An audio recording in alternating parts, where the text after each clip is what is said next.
Bom, continuando então, capítulo 3 do Arte da Guerra, planejando o ataque.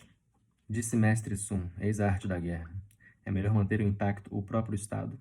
Destruir o Estado inimigo é apenas a segunda melhor opção. É melhor manter intactos o próprio exército, batalhão, companhia ou pelotão de 5 homens. Destruir o exército, batalhão, companhia ou pelotão de 5 homens do inimigo é apenas a segunda melhor opção. Assim sendo, obter 100 vitórias em 100 batalhas não é o feito mais excelente. O feito mais excelente é subjugar o exército do inimigo sem nem mesmo combater.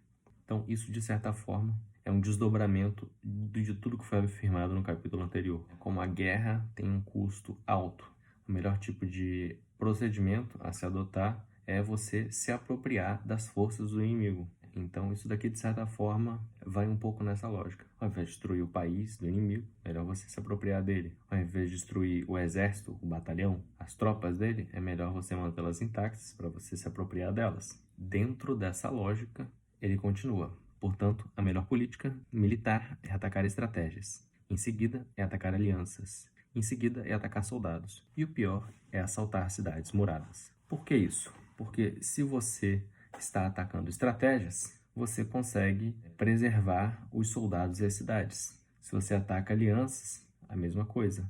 Agora, se você já está atacando soldados ou cidades, a probabilidade de você preservar essas coisas é muito menor. Então, é um desdobramento do parágrafo anterior.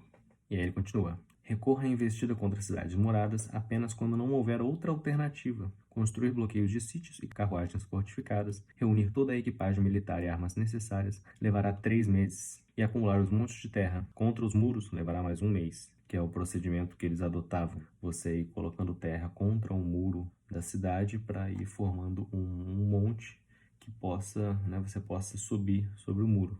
E é claro, isso demorar muito tempo e custar muitas vidas, que muita gente morria no processo levando flechada. E se o seu comandante, incapaz de controlar o próprio temperamento, enviar suas tropas em arremetida contra os muros, suas perdas serão de 1 para 3. E ainda assim você não terá tomado a cidade. Esse é o tipo de desgraça que recai sobre você ao fazer o cerco de uma cidade. Então, o Sun Tzu realmente desaconselha fazer cercos contra a cidade. É mais um ponto em que ele faz um comentário direto sobre o caráter, a personalidade do comandante e como isso é decisivo sobre as ações que o exército está empreendendo, porque o comandante é aquela pessoa que está brandindo uma arma e a arma que ele está brandindo é um exército, é uma organização inteira. Então, se ele for uma pessoa destemperada, fica com raiva, se exalta e parte para uma investida de cabeça quente, ele pode colocar assim a vida de centenas de homens em risco e condenar milhares de pessoas a morrer. E veja, em tudo que Sun Tzu está falando, ele está usando uma estrutura lógica de se acontecer isso, então vai ter como consequência tal outra coisa, né? Uma estrutura lógica de se, então. É muito curioso porque esse tipo de estrutura lógica é a estrutura que indica uma condicionante. E uma condicionante, ela aponta qual é a condição para que algo aconteça. Se a condição tal estiver presente, então vai acontecer tal coisa, ou é provável acontecer tal coisa. Se Y, então X. Você pode colocar também em outra estrutura frasal. Para X acontecer, deve haver a condição Y. Essa é outra maneira de você dizer a mesma coisa com outra estrutura proposicional. Por exemplo, eu posso falar para que uma planta cresça, deve haver terra fértil, luz do sol e água. Ou então eu posso falar, se houver terra fértil, luz do sol e água, então uma planta vai poder crescer. Eu posso inverter a ordem, basicamente. Eu posso falar da condição e da consequência, ou da consequência e depois falar da condição. Então, a condição aqui é o seguinte: se você sitiar cidades, então você vai ter um gasto enorme de tempo e vai ter um gasto enorme de vidas humanas no processo. E aí você pega essa unidade, coloca dentro de uma outra frase, se então. Se sitiar uma cidade vai ter um custo enorme de tempo e vidas humanas, então o comandante hábil na guerra vai procurar subjugar os inimigos sem ir para a batalha. Vai procurar tomar as cidades sem lançar um ataque. Vai procurar esmagar o estado inimigo sem uma guerra prolongada. O Sun Tzu, ele vai o tempo todo no Arte da Guerra fazer esses raciocínios lógicos processuais, porque ele tem uma visão sistêmica do processo da guerra. É uma visão sistêmica bastante ampla, um grande sistema com todos os subsistemas que interagem ali. Ele continua: portanto, o comandante hábil no uso do exército subjuga as forças inimigas sem ir à batalha, toma as cidades muradas do inimigo sem lançar um ataque e destrói o estado inimigo sem uma guerra prolongada. Ele deve pôr em prática o princípio, manter intacto para rivalizar com o mundo. Quer dizer, você tem que estar intacto no sentido de você não vai enfrentar um exército ou um inimigo completamente ferrado. Você não vai entrar numa batalha já estando cansado com as armas quebradas, enferrujadas, sem estarem afiadas, enfim. Assim, suas armas não se embotarão e ele irá manter intacto o seu gume. Essa, pois, é a arte de planejar o ataque. Manter intacto o seu gume quer dizer que ele vai manter a sua lâmina afiada, que ele vai estar pronto. Como a gente tem que estar sempre pronto. E aqui no 5º parágrafo, ele vai dar uma lista de condicionantes sobre o que você deve fazer em cada situação. Ele vai dar algumas situações e o que você deve fazer se você for apresentado com uma delas. Então ele fala, né, a arte de usar as tropas é essa. Quando a força do inimigo for 10 vezes maior, cerque. 5 vezes maior, ataque. 2 vezes maior, engaje. Igual à sua, divida as suas forças. Números maiores que os seus, tome a defensiva. Você não é páreo para ele. Evite-o a todo custo. Uma defesa construída contra um exército pequeno vai ser facilmente capturada por um exército maior. Então são sinais claros para você identificar e saber o que fazer. É um tipo muito interessante de lista. Aí aqui no 6º parágrafo, ele fala: o comandante é o mastro lateral na carruagem do Estado. Quando o mastro estiver alocado, o Estado será certamente robusto. Quando estiver defeituoso, o Estado será certamente débil. A ideia desse parágrafo é que o comandante é o sujeito que guarda o Estado. Ele é a pessoa que faz a defesa desse Estado. E se ele for defeituoso, se ele for fraco, o próprio Estado vai estar em perigo, vai estar enfraquecido. E se a gente pensar, né, o que ele falou lá no 1º capítulo, que a guerra é um assunto de vital importância para o Estado, porque ela é determinante da vida e da morte, da sobrevivência, da continuidade daquela nação ou na sua extinção. E o comandante vai ser a figura que vai estar justamente na posição de proteger esse Estado, de conduzir ele na guerra. Se ele for forte, se ele for inteligente, ele vai conseguir a sobrevivência do Estado. Se ele for fraco, ele vai levar esse Estado à ruína. No 7º parágrafo a gente tem uma lista, no 7º e 8º parágrafo. E no 9º parágrafo a gente tem uma outra lista que contrasta com a listagem que é apresentada no 7º e no 8º parágrafo, que é o seguinte: no 7º parágrafo ele dá uma lista das 3 maneiras pelas quais o governante pode colocar o seu exército em aflição. A aflição diz respeito a um estado de confusão ou uma situação em que a confiança no comandante foi perdida. Então vamos lá. Primeiro, quando o comandante ordena um avanço ou um recuo das tropas, sem ter percebido previamente que as tropas não estavam prontas para se mover, isso vai atravancar o movimento das tropas, quer dizer, ela vai se mover de modo atrapalhado e vai entrar em estado de confusão.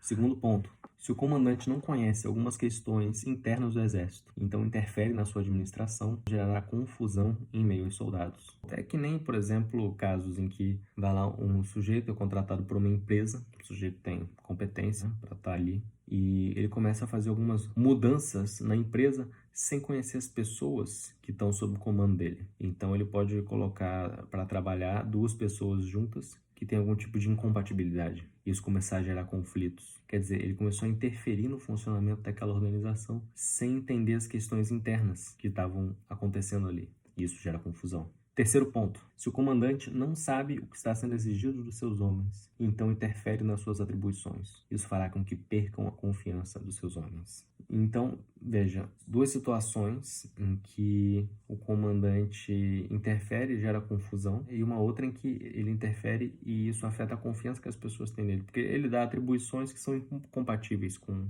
os soldados. E aqui, no parágrafo seguinte, o Sun Tzu raciocina por aquela lógica de desdobramento. E se o exército ficar confuso e perder a confiança no seu comandante, ele vai ficar vulnerável para ser agredido pelos estados vizinhos. E Sun Tzu resume tudo isso com a frase: isso se chama semear a desordem nas suas próprias fileiras e jogar fora a vitória. São ações do comandante que fazem com que ele se enfraqueça e ponha o seu exército num estado de vulnerabilidade. Nesses 2 parágrafos anteriores, ele estava falando de ações que levam à derrota, porque enfraquecer o exército é uma coisa que leva à derrota, certo? Nesse parágrafo seguinte, ele vai falar de ações que levam justamente à vitória.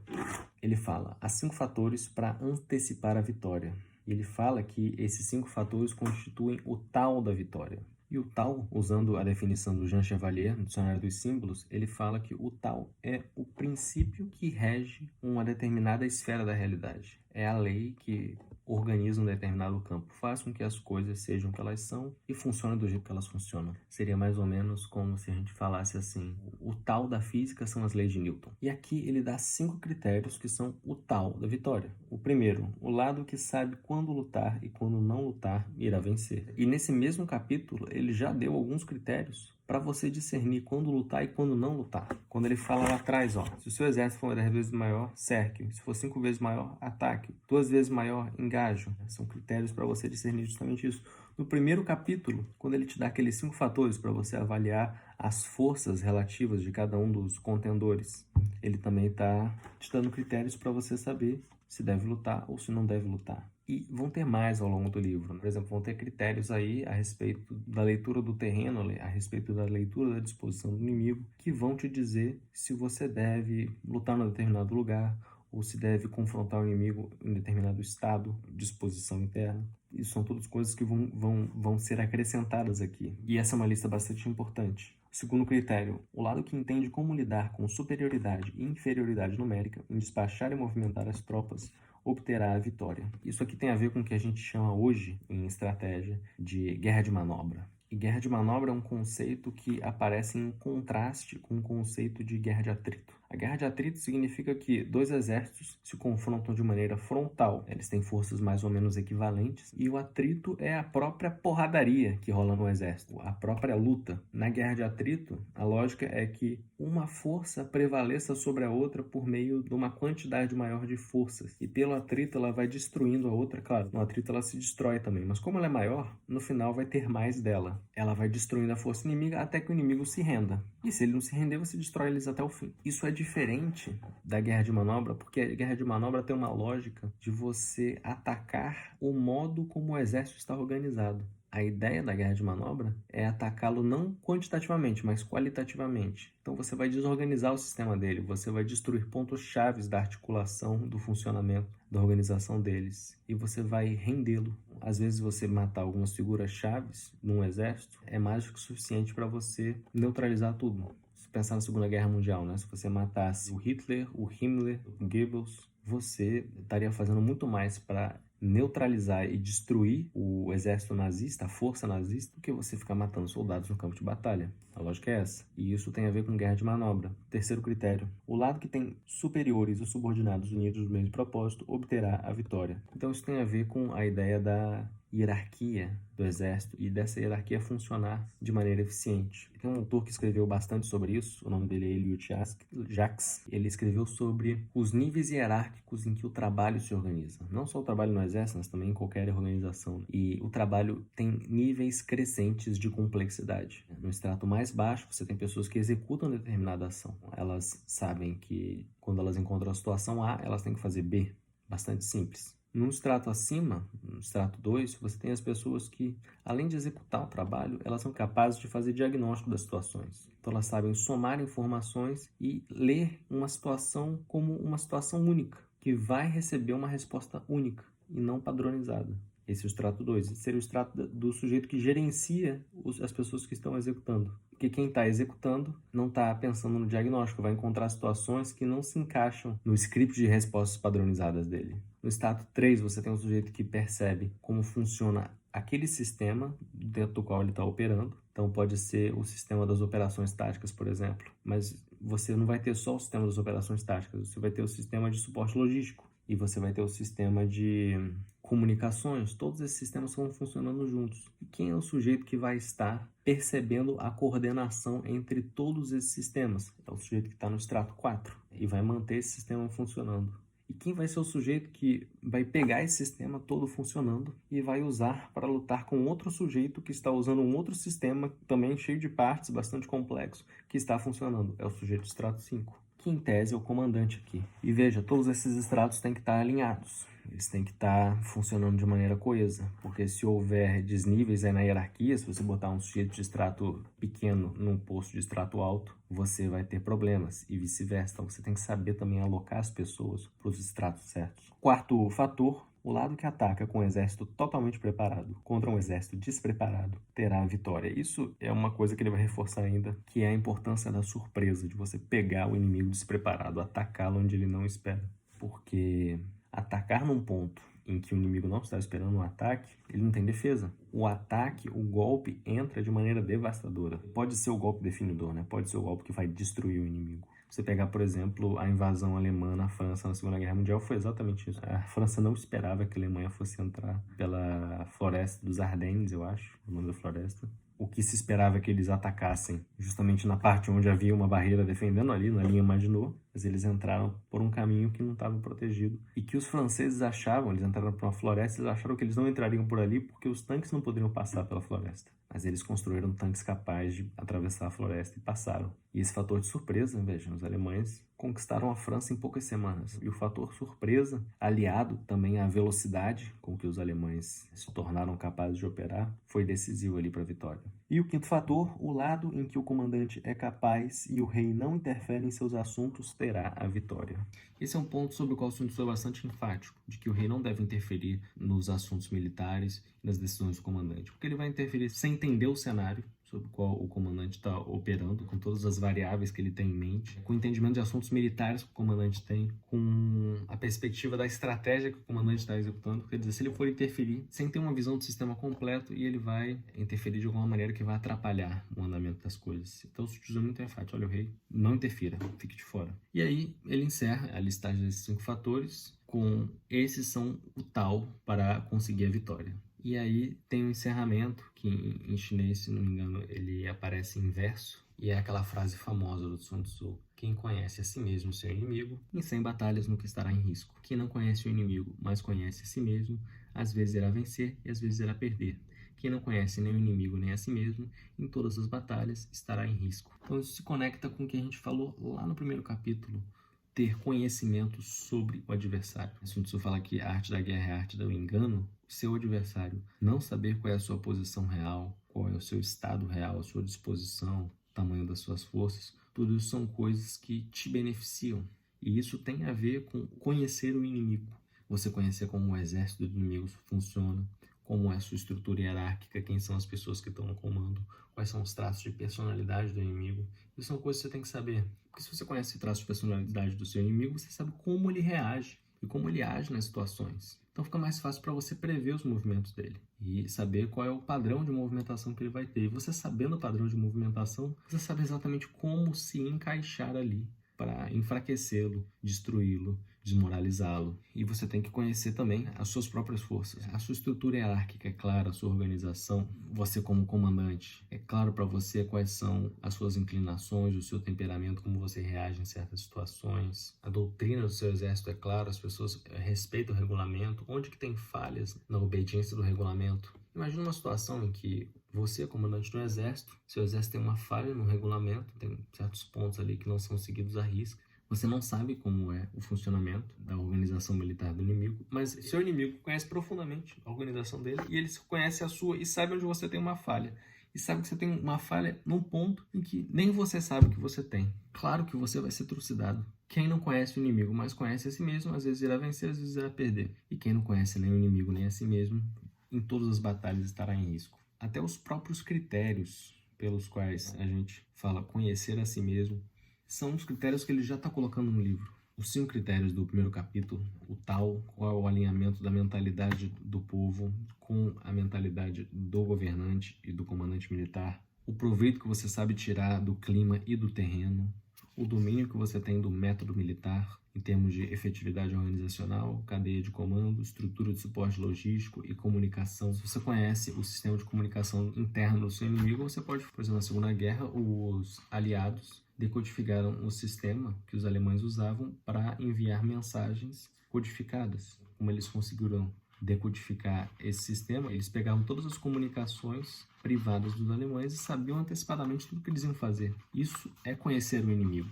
Então é isso.